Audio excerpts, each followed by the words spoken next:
Welcome to the Digital Marketing Mentor. I'm your host, Danny Gavin, and together with industry leaders and marketing experts, we'll explore the meeting point of mentorship and marketing. We'll discover how these connections have affected careers, marketing strategies, and lives. Now get ready to get human. Hello, I'm Danny Gavin, founder of Optidge, a marketing professor, the host of the Digital Marketing Mentor. Today we have a very special guest, Grace Glass, who's a paid social media strategist at Optidge. Grace is one of the masterminds behind paid social media advertising campaigns at Optidge. From detailed research to the actual creative, and especially creative, she combines strategic thinking with her creative flair to create attention-grabbing, high-performing ads across all social media platforms.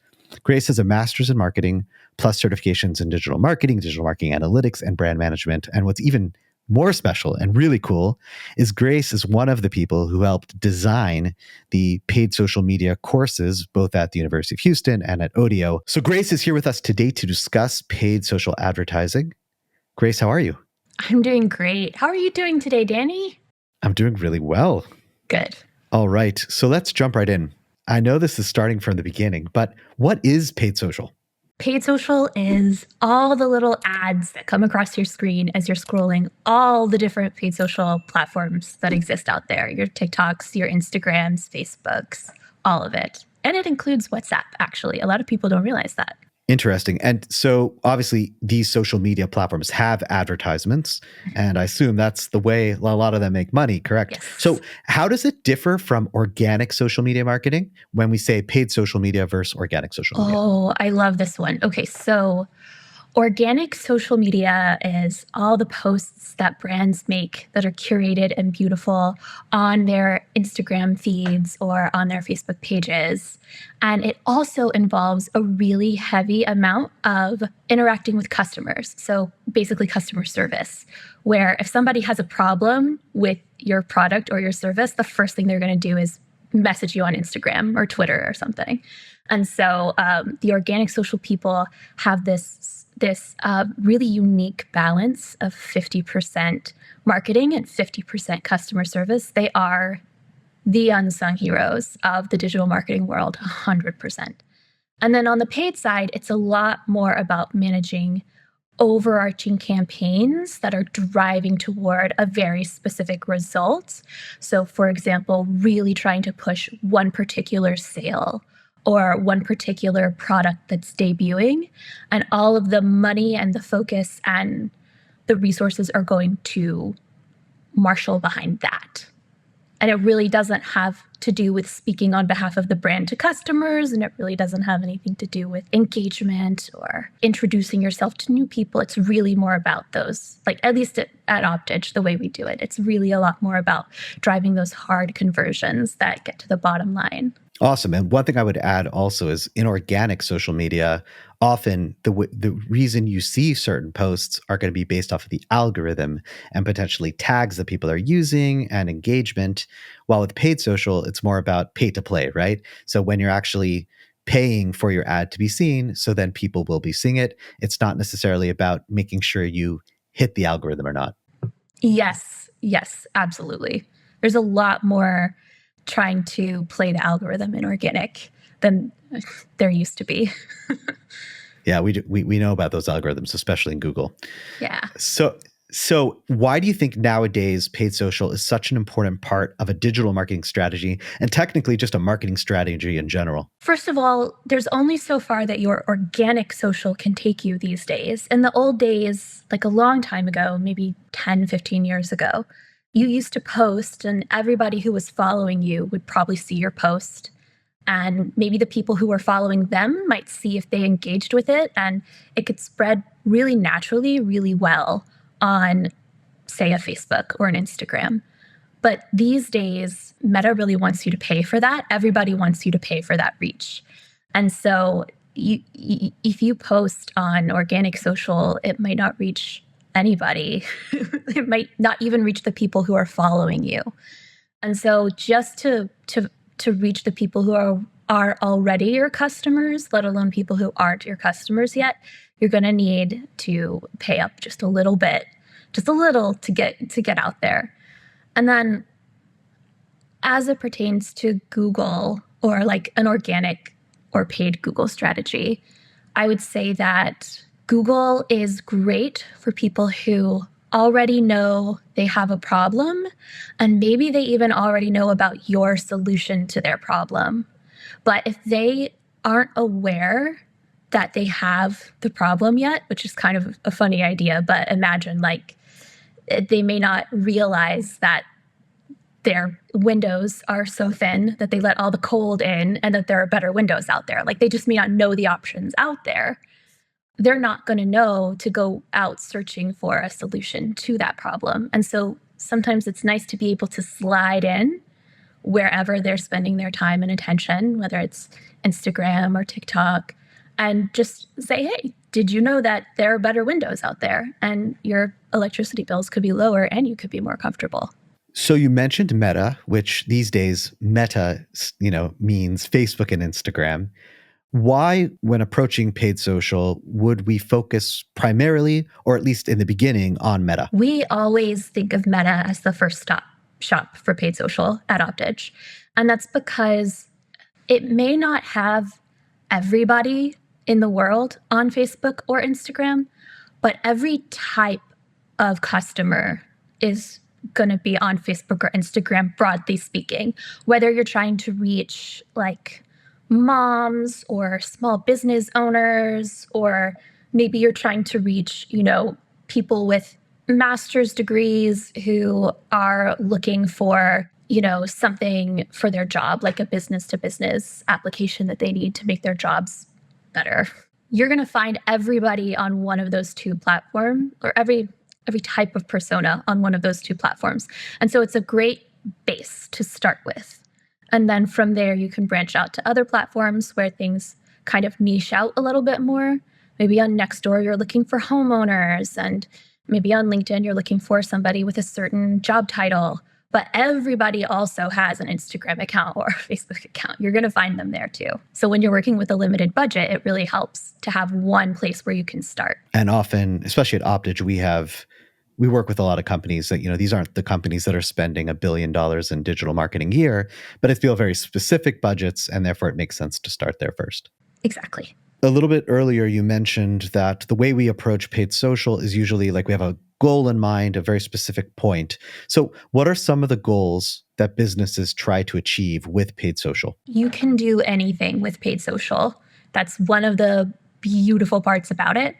But our most typical campaigns will be purchases. So if you're selling something on a website, we can promote it on paid social and directly attribute that sale from our campaign straight to the website. The two talk to each other. That's really important for paid social. Leads. So maybe you work for a business or you have a client who they sell something like mortgages or something, where nobody buys a mortgage online necessarily. There's paperwork and in-person things that have to happen. So it's a lot harder to attribute that success of one ad or another to whether or not somebody signed up for a mortgage. But if you say you offer them a guide to finding like the best mortgage rate for your circumstance, and they are maybe your customers willing to offer an email address or a phone number and their name in exchange for that information, then 3 or 4 months down the line, when they sign up for a mortgage with your client or with your company, you can see that you got their name and you got their email address, and that's the name and email address of the person who just applied for a mortgage with your company. So you're able to show whoever you're working for that you did a good job and they should keep giving you money. So now let's dig a little bit deeper into paid social and Meta. So I know there's a lot of ad styles or types that you can run on Meta. So could you share with us, like, what are those types? And if you have any thoughts on specific types working better for specific goals? On Meta, there are creative types such as like a static image, a video, GIFs, even carousels where it's a bunch of static images and you click through them to get to the end. Those are the main creative types. And then there are the calls to action you can associate with them. So things like you could have somebody call, like if your company just wants phone calls, they're kind of old-fashioned that way, then you could have the call to action be call now, or You could even get messages on Instagram. You could have Instagram messages if that's how you wanted to go through your leads. There's lead gen forms and sending people to the website. So there are lots of different ways you can mix and match an ad type, especially on Meta. I think the question you're getting at, Danny, for part 2 is like, is it true that only videos work now? Because that's the rumor. That's not what we found. We found that static images work really well, actually, like surprisingly well. But the truth is, you just have to test and see. You're not going to know ahead of time. Every account is different. And I wish we could know ahead of time that a certain ad type was going to be the winning one, but it's always a surprise. And honestly, it's never the one you're expecting. You'll go into it so confident, like, this is the best video I've ever made in my life. And then the static image that you worked on for 5 minutes just takes off like a rocket ship. Great, thank you. You just never know. You have to try. You have to test. Any thoughts on one specific static ad versus a carousel of, let's say, 4 to 5 static ads? Have you ever tested that out? We have tested that out. And at least for our accounts, what we found is that the difference in performance wasn't enough. It didn't make up enough of the difference in how much more work a carousel is. So because a carousel might be 4 or 5 static images, it's 4 or 5 times the work in developing those images, but also building the ads. So it takes 4 or 5 times longer to make that ad, but they're not 4 or 5 times better in terms of the results we get. And we find that we're typically, for our accounts, better off doing 4 or 5 static ads. However, you can do really fun things with carousels. Like, you can tell stories, you can do little, like, connect the dots maps, like as if a person's walking through. I mean, there are fun things you can do with carousels. It's the time investment for us where it doesn't pay off for us. So along the same vein and connected to what you said before about video, so it sounds like it's kind of a balance between producing like a really good video and like you're not even sure if that's going to work really well. So to me, in my mind, it's like maybe when you are creating a video, create it for more than just Facebook. So therefore, it's not just for that. Or number 2, maybe you do like a more basic version of the video. And once you know it works, then maybe spend the extra money to make it, excellent. I don't know if you have any opinion on that. Yeah, it's the hardest part for me of my job personally, because I'm such a details-oriented perfectionist. I hate producing ads that are not perfect, but we're an agency and we need to make sure we're using our time efficiently. And so sometimes you have to go with something that's good enough and not the perfect thing you had in your mind, your vision, your dream. And it's heartbreaking too, because every once in a while we'll get the time to develop an ad that we love. We did this once for Brian Gavin Diamonds, actually. Am I allowed to say the company name since it's your dad's company? Totally. Okay, great. We did it once for Brian Gavin Diamonds. We developed like this adorable Mario themed ad where it was like an off-brand, like we're not going to get sued version of Mario. And it's this old-timey Nintendo aesthetic where he's like jumping and running and he's trying to get to the perfect diamond engagement ring. Like that's the quest that he's on. And we were so excited and we launched it, and I don't think anybody bought anything. I don't even know if people watched it. I can't remember the watch time on it, but it was so sad. We were devastated. And it just goes to show that even if you have the time to spend on the perfect ad, your time might be better spent like trying lots of different concepts than really doubling down on your favorite, because you just never know. There's no accounting for taste, as my mom would say. You never know what people are going to like and respond to. And it's usually not the thing you're expecting. It's such an important insight. Thank you for sharing. So how does Meta's ad targeting work? So obviously you're creating these ads and you now want to put them onto Meta, which would be to show up on Facebook and Instagram. How do I target people so that they see my ads?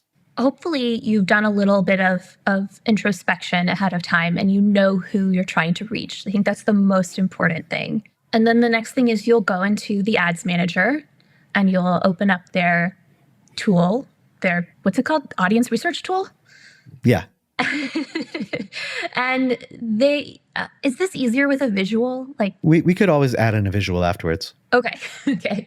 So you'll go into the ads manager and you'll begin the process of building your campaign. And step 2 is where you'll define your audience.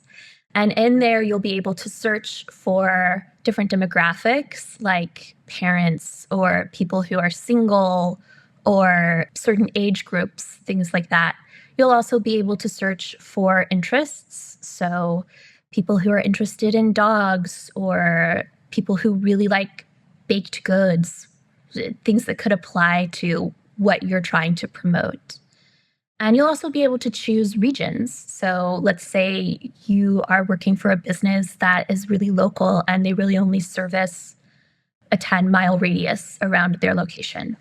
You'll be able to go in and choose that location so that you're making sure that your ads aren't going out to everyone everywhere all at once, right where you want them. That's physically how you go about finding the audience. So there are, like, I would say, imagine like you've got a bunch of dials, right? Or a bunch of buttons that you can turn in order to find that exact audience that you're looking for. But I think the key is, like you said before, that prep of like, okay, first understand who you're trying to target. And then once you go into the Meta Ads Manager, you can try to see, okay, are there things there that I can turn on, right? Or turn to where I can reach that audience in the best way possible. Yes, absolutely. So you've mentioned Facebook Ads Manager. Outside of, targeting and creating the ad, anything else that you want to add to that about what else can we do with the Facebook Ads Manager? On the building and launching side, I would say you can also add lists of people. So if you've got a pretty good sized list, so I think 1,000 is like the minimum number of people you'd want on this list. So a robust list. You can upload it, and then Meta will do its best to try to match the people on your list to profiles on Facebook or Instagram. And that's why they need so many names, because the match rate's not excellent. So there are going to be some that they can't figure out who's who and they can't match them. But for the ones that they can, that can be a really powerful way to retarget people who are already your customers. But it could also be a really good way to find lookalikes of people who are your customers. So a lookalike is somebody who behaves similarly online to your customer. And you can choose how similarly. So a 1% is like a really tight match. They're like basically your person's twin. And then a 10% match is like everybody in the world. I don't know why you're even making this lookalike. It's everyone. So you can decide how tightly or loosely to make the match. And truly, the secret there is how big is your audience. You can't make it such a tiny audience that the ads can't even run. So you've got to like find the right percentage where your audience is big enough that it will actually go and perform well. And that's different for every account. So I can't tell you the perfect percentage, but percentage match on lookalikes. That's a really powerful tool, one we use every chance we get. It's just that not every company who comes to us has a robust enough list for us to use. And just to clarify, when we talk about a list, we're literally talking about a spreadsheet, which has a list of customers or people who signed up to your email list. And it literally has their name, their email address, maybe their phone number, maybe their actual physical address. And you take that list and you're actually uploading it into Meta so that Meta can then track those people or people that look like them, like Grace just mentioned. And this concept of uploading a list occurs not just in the world of Meta, but also on many other advertising platforms, including Google, Microsoft, and others as well. Mm-hmm. I think most of the paid social platforms have list uploads now, which is really cool. Yeah. I think for a while Nextdoor didn't. And I was like, what year is it? What do you mean you don't have uploads? I didn't even know they had that. That's great. That's good news. I think it's still in beta, but I do think it's available now. Awesome. All right. So a common question that I get, especially people who have been like kind of know enough to be dangerous, but don't really know what they're doing. What's the difference between boosting an organic post and creating a campaign in Ads Manager? Yes, I love this question personally because I get it all the time and it's such a good question. So let's say you, Danny, you work for a school and you need to promote something specific, like you're trying to get prospective parents who might want to send their kids to your school someday to attend an info session, like a meet the teacher night or something. And let's say you have $20 and a dream to promote this. That's a boosted post. It's a finite budget for something that's happening in a finite amount of time. And you're probably only going to make one ad about it because you work for a school and you're busy and you have other things to do. So you're going to make one really nice static image for this, and you're going to put it out there. And then you're going to tell Meta only show this post to parents who live in this zip code. And then it's going to go do its thing, and that's enough.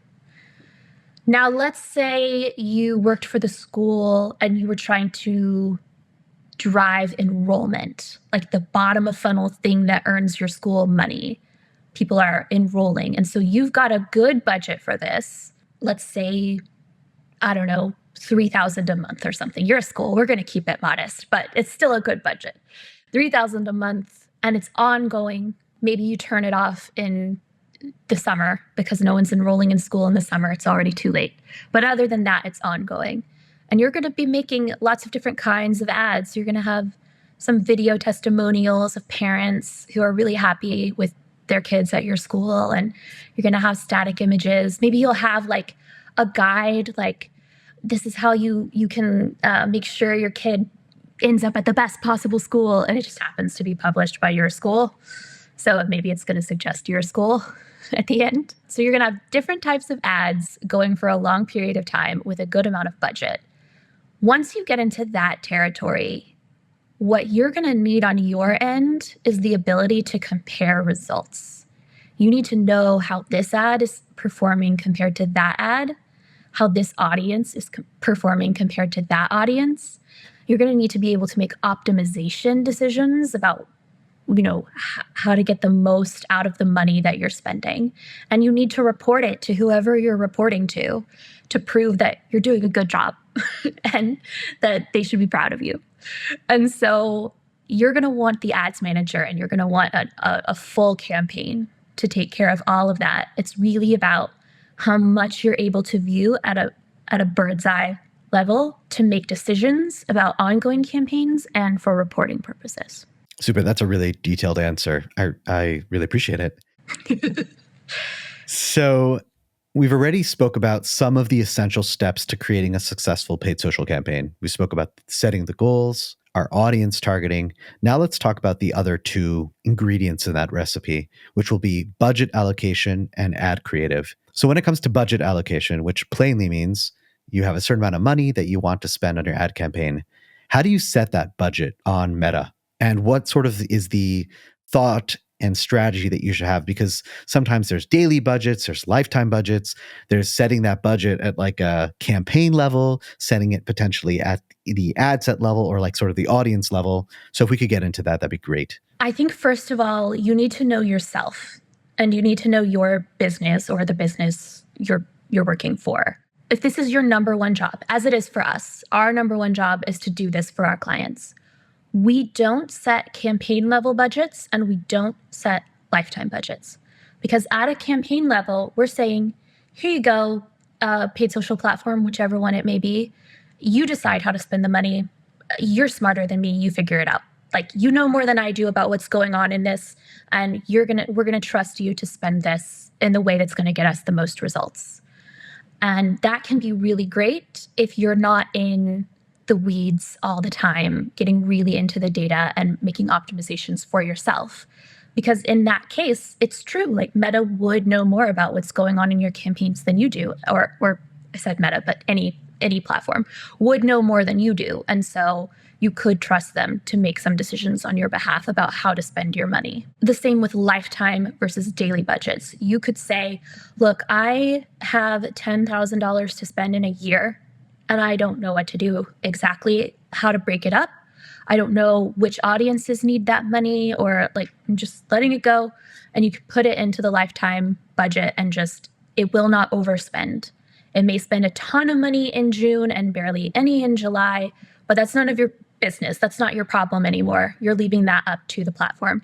And that can be, again, really nice if you don't have the time or the wherewithal for whatever reason to go in and manage these things on a daily basis. What we do at our agency is go in and manage these things on a daily basis. So we basically, maybe once or twice ever, have we used lifetime budget. And that was for like a very short term, like 2-week long campaign. It was very unusual for us type of campaign. Normally we're doing long-term things that don't have a set end date. And so you can't have a lifetime budget. If you want to have control over the audiences who are getting your money and maybe the level of funnel too. So maybe we're talking people who've never heard of your business before versus people who are repeat customers, right? That's the funnel. And so if you want to decide how much money goes to each level of that funnel, you can't just hand it over to the platform and let them do what they want. And so that's where you'll do ad set level and where you'll do daily budget. So the final ingredient is the ad creative. And I think if anything, it's the most important ingredient these days.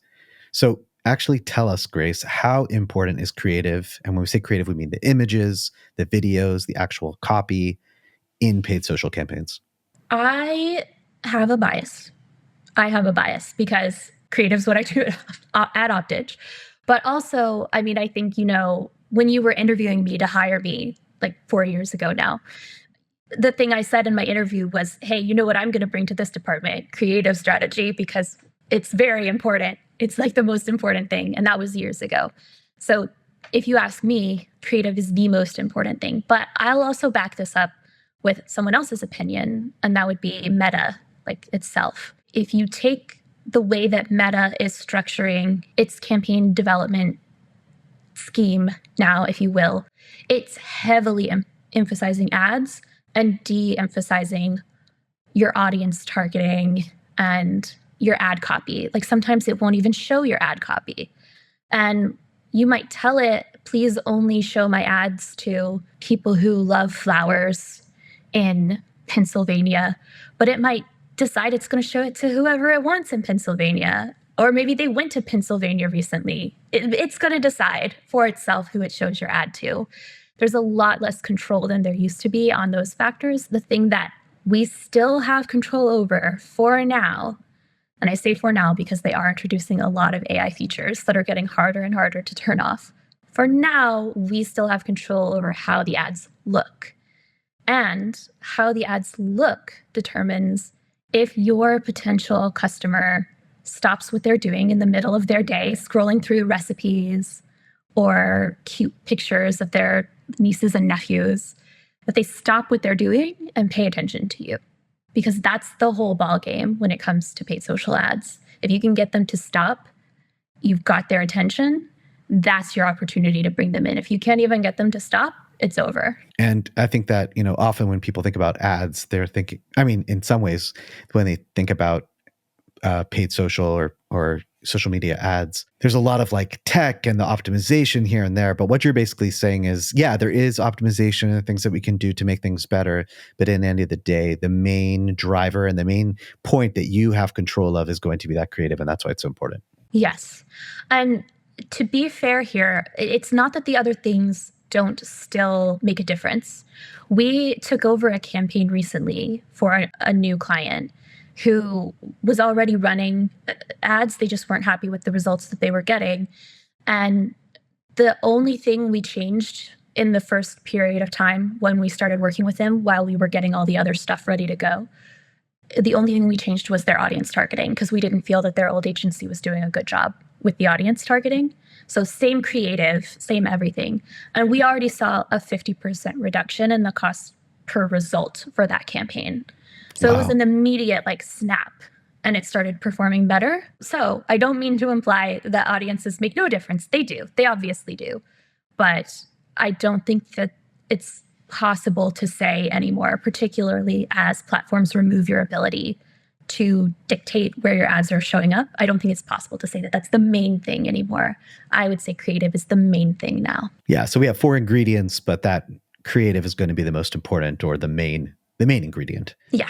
What metrics should beginners focus on when they're running their first campaigns? Is it clicks? Is it your cost per result? What do you think? If you're running your first campaign, you should take a moment to really reflect on what you're trying to get people to do and why, and make sure you have that super figured out heading into it. I know that seems pretty obvious, but a lot of people forget to do that for some reason. I think a lot of times the first work that I see from people is their brand. It's like, come to this brewery, we're awesome and we're here. But they're not trying to get people to show up at a specific time or to try a specific product. And those are the things that are actually trackable and measurable with your results. So I would say pay attention when you're designing your campaigns. Make sure that you're choosing some type of conversion that you can prove it came from you somehow. If you're that brewery, maybe you offer people a coupon for like free breadsticks. You don't get breadsticks at a brewery. What do you get? Pretzels. Free soft pretzels at the brewery. Something so that they'll show up. Doesn't cost you a lot of money, but they will bring you that coupon that they only could have gotten from your campaign. Now you can prove that they came from your campaign. And once you have that goal in mind, that's what you need to be optimizing your campaign for. So set it up so that whatever algorithm you're working with, let's say the meta algorithm, Instagram, knows that that's what you want. They understand you want people downloading this coupon, and they're going to go after the people who are going to download that coupon, not just like any old person who might look at your ad and like it, but people who specifically want to download that, right? And that's going to give you more measurable results over time. And then after that, it's just paying attention to your costs. You know better than any guru out there what is the right cost for a result for you. If you're a brewery and you're selling beer, you probably can't afford to be spending $100 per coupon download, because not everyone who downloads is going to show up.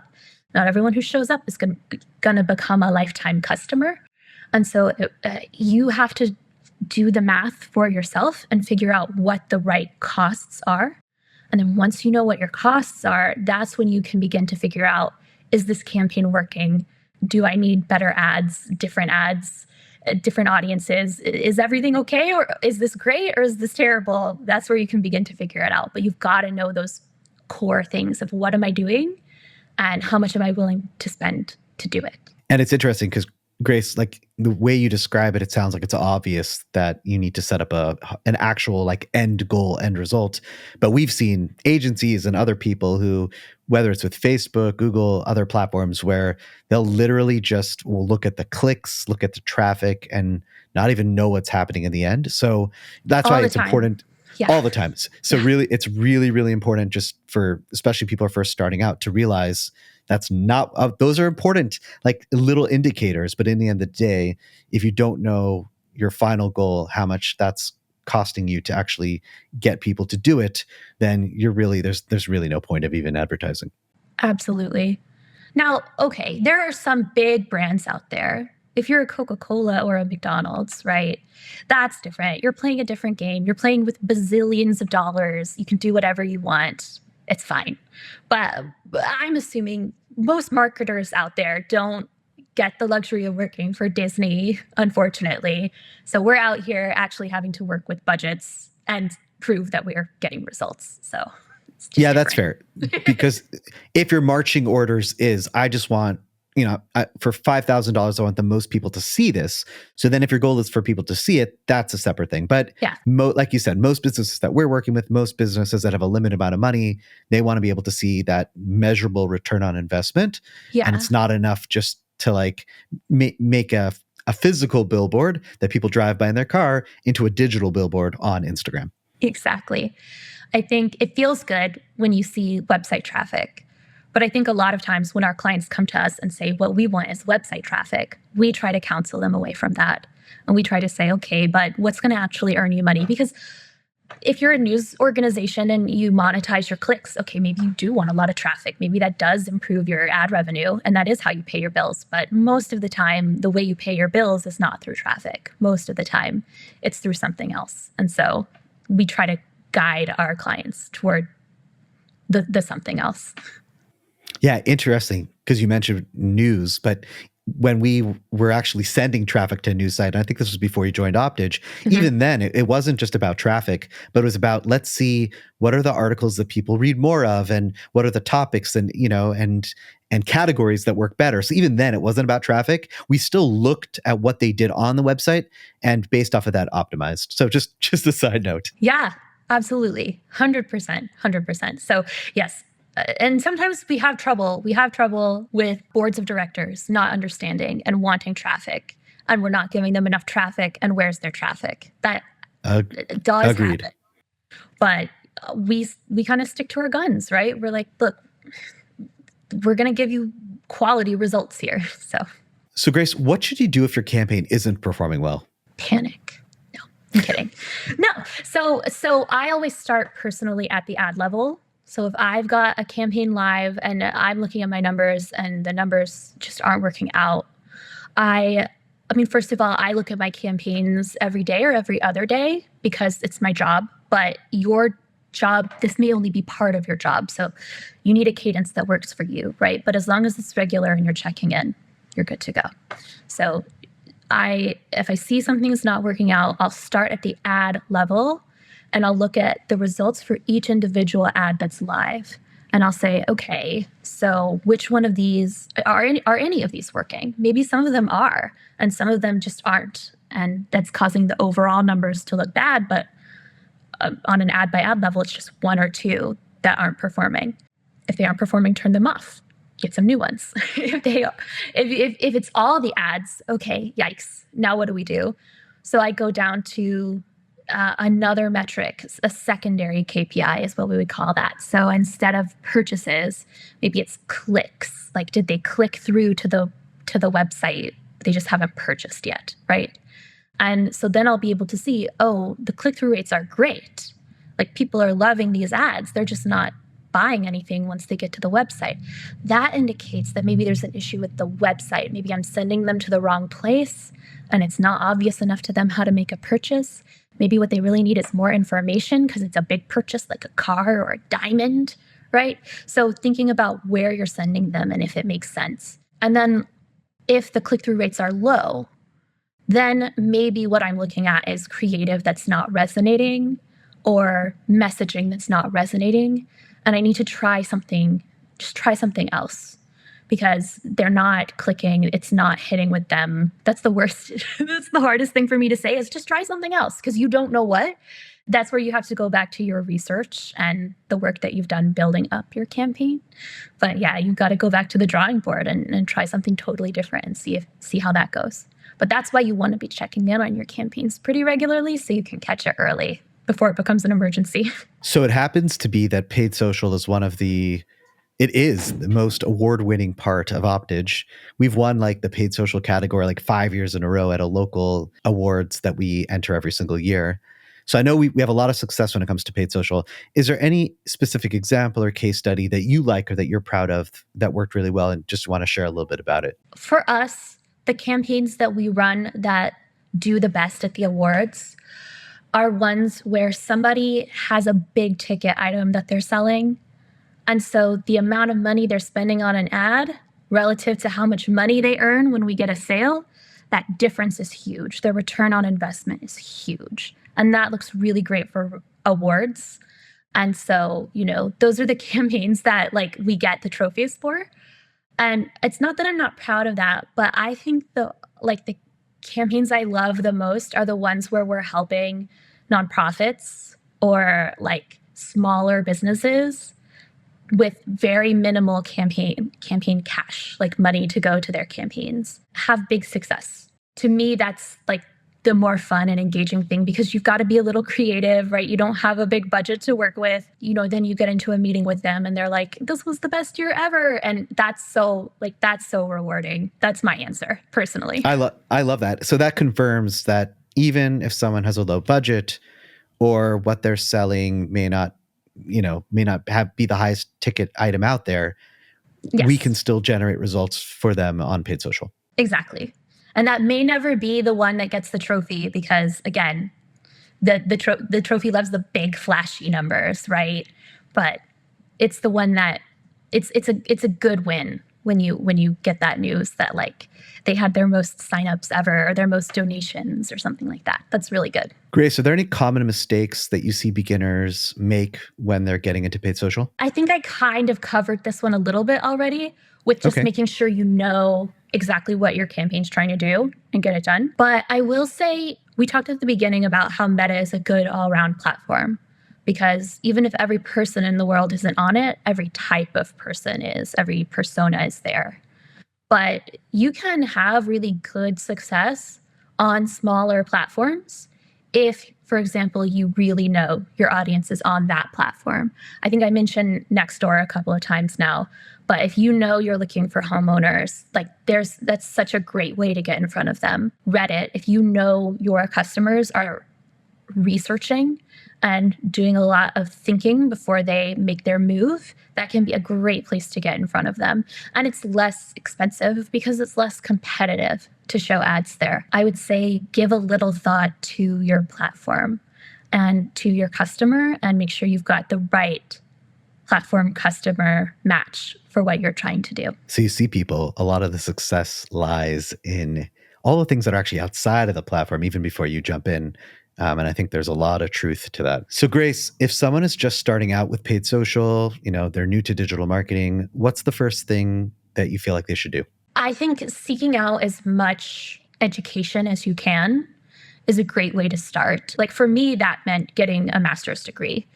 And you were my professor, and that worked out great. I got some great information from you.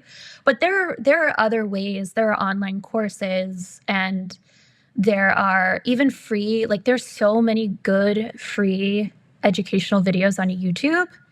It's incredible what's out there. So just finding a way to learn as much as you can about the world of digital marketing. And then at a certain point, you just have to do it. You just have to it's very scary the first time someone puts you in charge of spending their money, but you just have to do it. Like rip the Band-Aid off, jump in, get into it. And that's like really the best way to figure it out. Love it. I'm just going to add one more thing, which I know you agree with me on, which is about Canva.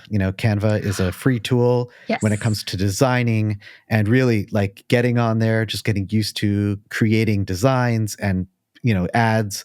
I think that is a huge tool that can be your tool belt. A couple of years ago, you had to know Photoshop, which is a complicated tool, but a graphic tool like Canva, which has a free version, and you can do so much with it. Just learning it and having the knowledge of that can really take you far, specifically when it comes to paid social. Oh, yes. Knowing Canva made a really big difference when I first came to Optidge, because I already had experience from a previous job that I had.